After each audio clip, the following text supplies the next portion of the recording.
Heyo everybody, Haku here with my next Mahou Shoujo Ikusei Keikaku or Magical Girl Raising Project read-through. It's been a while, but I talked to Platt messaged me the other day and said that the next two were finished, so this one and the one after this one should be up pretty soon-ish, maybe a week apart, something like that. But yeah, pretty much next two read-throughs, this one and the one after. Well, if you're watching this, of course this one's up. Damn. Either way, this one's going to be Nemurins Adventure. So let's read. And also, I have the feeling this is one of the ones that we saw adapted, at least some of it adapted into the anime.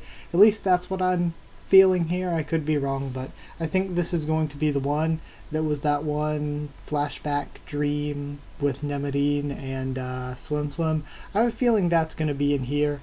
And maybe, was Nemurin's death done the same way in the light novels and in the anime? If there were differences, if there were added stuff in the anime, that's going to be here too, I think. So yeah, that would be my guesses for what this is going to be like. But either way, just like we saw with Unmarked, it's still really fun to read in the light novel, even if you've already seen the anime. But yeah, Nemurins Adventure. Story takes place at the start of Magical Girl Raising Project. I think it's only like 10 pages, so it's probably going to be a little bit of a short one. But let's see. Nobody could stop the giant monster's advance. The police, the Japanese Self-Defense Force, and the U.S. Army, the law, ethics, sentiments, none of these restraints none of these restraints reached the giant monster. Tank cannons and missile fire could only make soot on its skin. So pistols and machine guns could barely do anything. The people running and screaming away were stepping over young children. The monster, a mass of violence who dwarfed buildings in size, left none of them standing in his wake. Swinging his black front legs, he crushed the Parliament building. With a single swing of his tail, he broke the sky tree. His fangs were shining as heat rays burst from his mouth, with a single blow exploding the town hall. The boy looked at the monster from the roof of a building. He couldn't stand as his knees trembled, clinging to the wire mesh that was meant to prevent suicides. He was horrified at the black creature who was freely destroying everything. The monster couldn't suppress its joy for destruction and let out a loud roar. The glass of the buildings began to vibrate. It wasn't just a highly emotional howl. The monster was looking around, its red eyes filled with aggression, and its eyesight met with the shivering boy on the building rooftop. The monster was huge, well over 50 meters. It was that big, so the boy didn't understand why the monster would be looking at him when he wasn't even a meter tall. However, he knew that the monster was gazing at him. The monster's mouth curled and showed his fangs. It was smiling. Boom, boom. It approached the boy as the weight of his footsteps boomed on the road. The boy thought of running away, but his feet couldn't move. He realized his inevitable death. The boy screamed. Sorry, just the way I said boom boom is killing me. Help me. Leave it to me. A girl's voice answered the boy's screams. At the same time, he saw the figure of the girl, standing on the wire fence, protecting the boy from the monster. She was wearing pajamas, holding a pillow on her right side. Her hair was longer than her height and was blowing in the wind.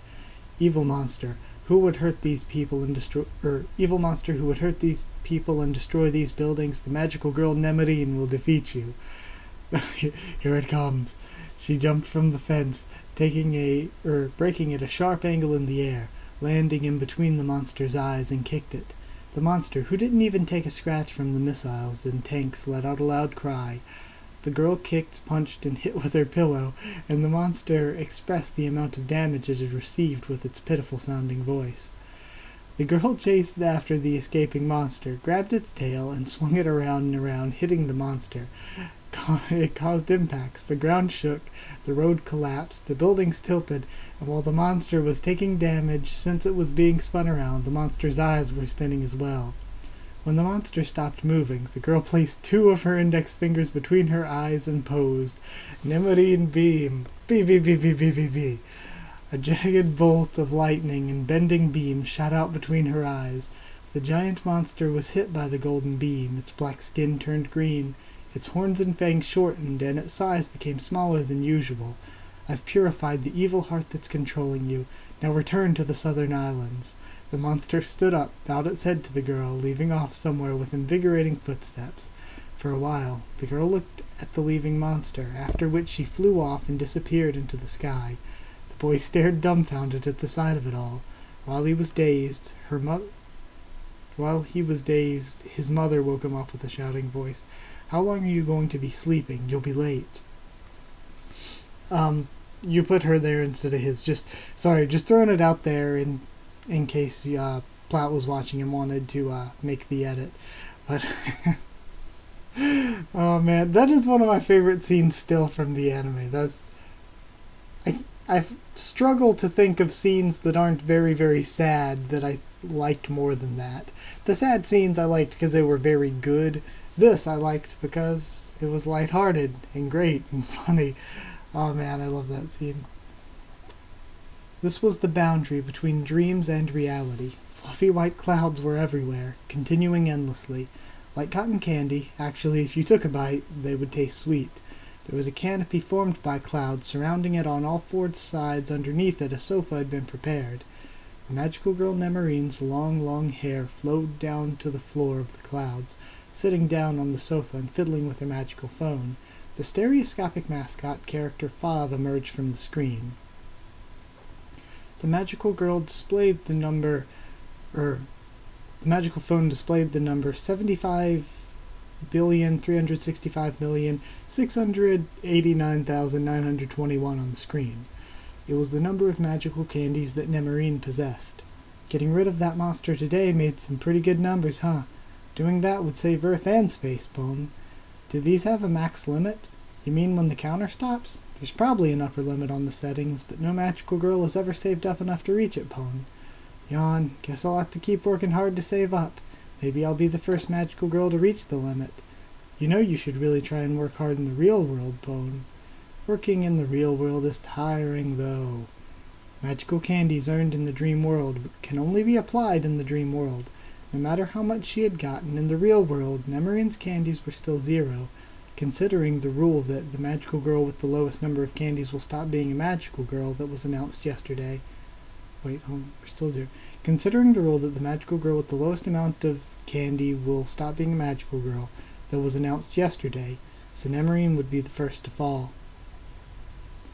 Fav persistently warned her to collect more magical candies in the real world, Pone, but Nemurin never heeded those warnings.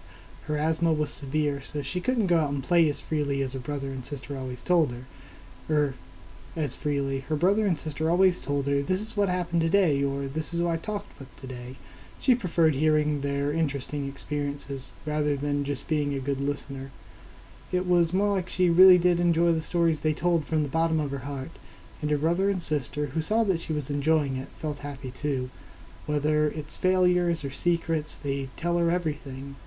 Her pediatric asthma had almost recovered by the time she got to elementary school, but her love for listening to people was still there. Rather than acting herself, she loved seeing other people's actions. She wasn't good at working hard or conflicts. She wouldn't say she was passive. She wouldn't say she was bad at talking with people either. She had friends, she just didn't act. It's just that rather than doing something herself, she'd rather imagine someone doing it as if they told her stories. Since she graduated college, she's been helping with household chores, reads books, and plays games, but neither her parents, brother, or sister would scold her for the pleasure of listening to others. As landowner since the Kanbun era, from large to small things, the Sanjo family had enough economic stability to be able to afford 7 mansions, so her family enjoyed casual conversations and spoiled her. So Nemurin was rich. Wow, her room in the anime just looked like a normal little apartment room. Okay then. The game that gave a 1 in 10,000 miracle chance of becoming a magical girl. Hearing about that reputation, playing the social game Magical Girl Raising Project, and becoming the magical girl Nemurin hasn't done anything to change her lifestyle. She didn't like troublesome things. She didn't like conflicts. So if collecting candies meant competing with others, she wouldn't collect any. She was successful in the dream world, and once a week she'd enjoy the weekly chats that only magical girls could attend. She listened carefully to the activities of others who became magical girls by playing the same game. Snow White, Lapicelle, Sister Nana. She checked the magical phone aggregate site and entered their dreams. Let me grab some water really quick. I feel like my voice is getting kind of scratchy.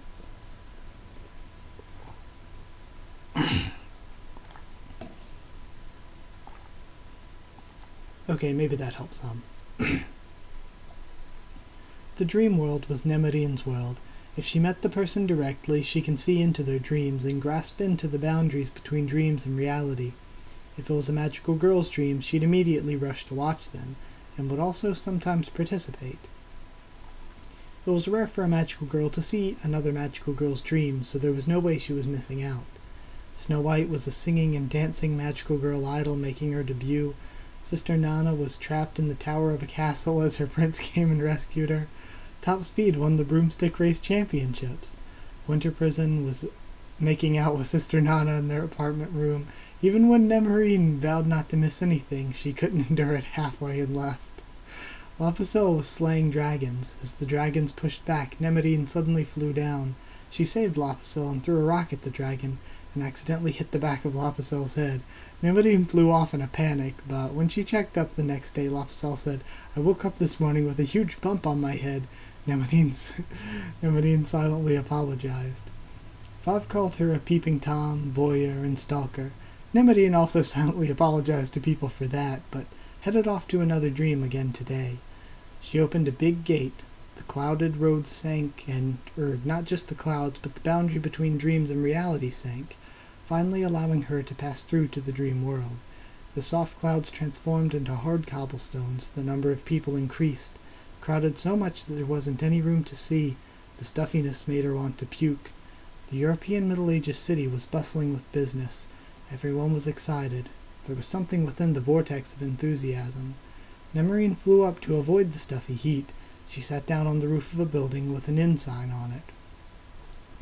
Knights and soldiers, courtiers and jesters, the orchestra that was distributed evenly, and in front of them all there was a princess on a palanquin. She focused her eyes. She recognized the princess. Though she hasn't met her in real life, she's seen her in Magical Girl chats, only as an avatar. Oh, that's Ruler? She's only been in the chats once or twice, but Nemurin remembers. It was definitely Ruler. The crowd also said Ruler. They called her Lady Ruler. Nemurin activated her magical phone. She contacted Fav. Yes.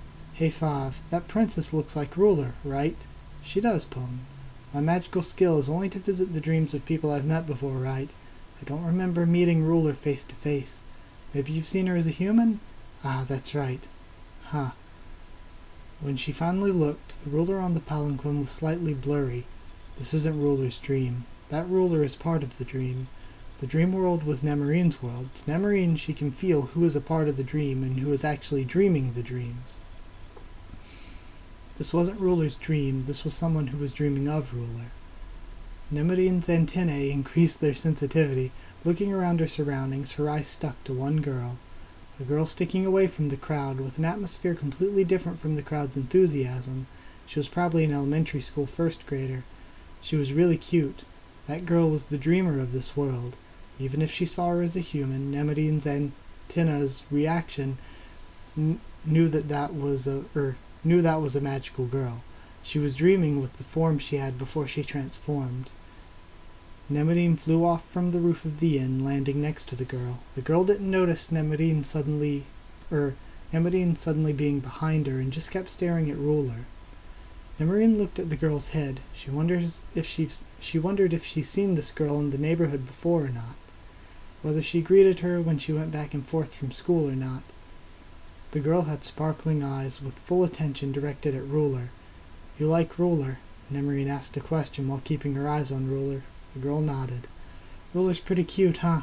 She's cute. She's cool because she's a princess. I see. Princesses are great, aren't they? Yes, when I grow up, I want to be a princess's servant. Servant is such a difficult word for someone like you. So, you know those words? Yes.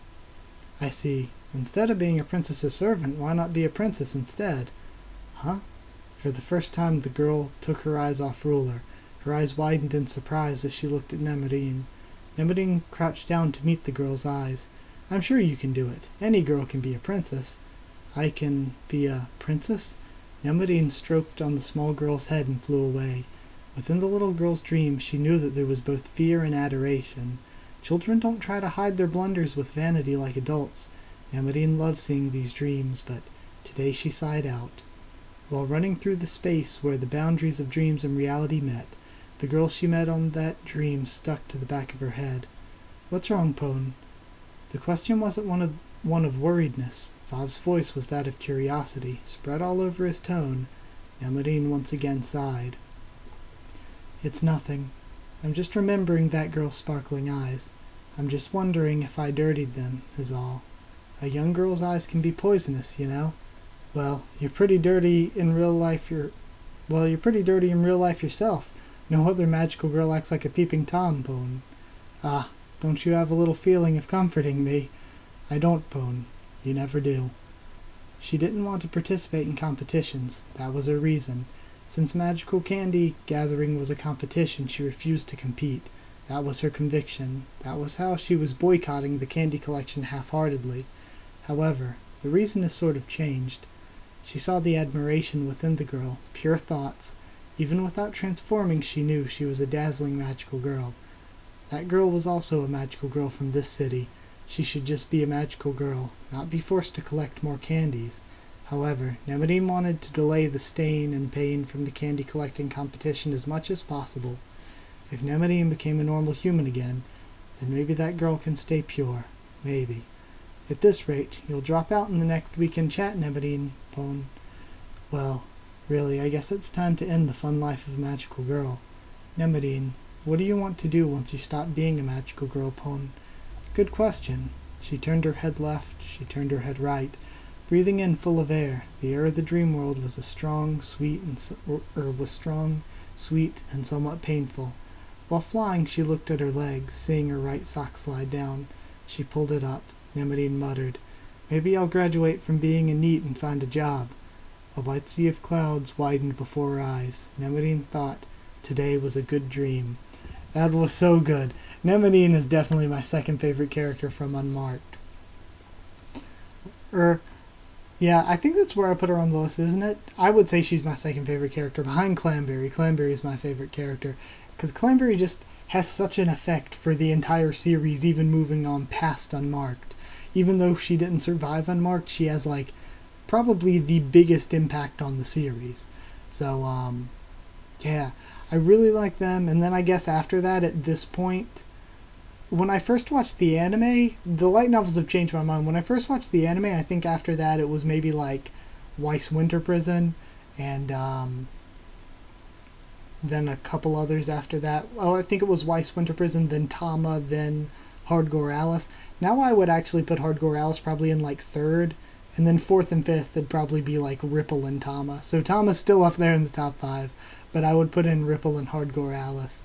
I'd move Hardcore Alice up and put in Ripple instead of Weiss Winter Prison after reading the light novels. I still like Weiss Winter Prison a lot. It's just that reading the light novels gave me even more of an appreciation of Hardcore Alice, who I already liked, and a way greater appreciation of Ripple than I had in the anime. So, yeah, I guess that's it. I still like Snow White a lot too, but I don't think she quite breaks the top 5 for me from Unmarked. But either way, I love that. I love seeing Ripple again. It was really bittersweet. But I like that we did get to see more into her character. We learned more that wasn't in the anime there. So I thought it was great. Either way, thank you again to Platt, the translator, for all the hard work on all these. If you did like the video, comment down there to tell me what you thought of this episode, what you thought of my thoughts on it. Subscribe for more Magical Girl Raising Project, much more on the channel. Follow on Twitter if you want. I can try to keep you updated there and stuff. Keep you updated there on stuff for the channel. And if you want a link to our Discord server to talk with us all there, just ask and I'll give you one. That's it. Thank you once again for watching, and I'll see you all next time.